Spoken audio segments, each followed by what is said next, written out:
Şəkilə əsasən hansı ifadə doğru deyil? İfadəni soruşursa, cavablardan soruşur və şəkilə əsasən soruşur.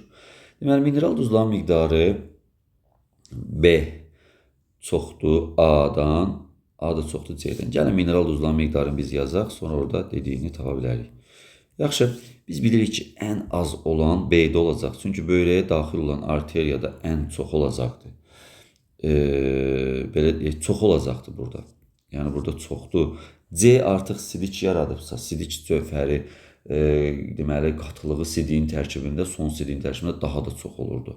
Yəni belə deyək, ən çox burada olacaqdır. B-də isə ən az olacaqdır. Yəni niyə? Çünki A damarı arteriya damarıdır. Ox işarəsi ilə göstəriblər, qan daxil olur bura. B damarı venadır, çıxır artıq. Yəni qanı təmizləyib çıxıb gedir. Ona görə də burada az-çox məsələsi oradan tuta bilirik biz. C-də isə son sidik yaranıb. Təbii ki, burada duzların miqdarı, sidik cövhərinin qatılığı miqdarı ən çox olacaqdır.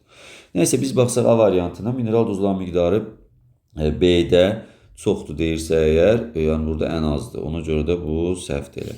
Sidik cövhərinin qatılığı C ən bilirik çoxdur A-dan, düzdür, o da B-dən. Tamam, bu düzgün cavabdır. B aşağı boş venaya açılır. Təbiidir ki, böyrəklər aşağı boş venaya gəlib açılırdı. Böyrək venası. C-də son sidik olurdu. Düzdür, son sidik, ikincili sidik burada yaranırdı. A, B-də eritrositlərin miqdarı eyni olur. Aynən B-də eritrositlər demək olar ki, orada eyni olur, xəstəlik yoxdursa.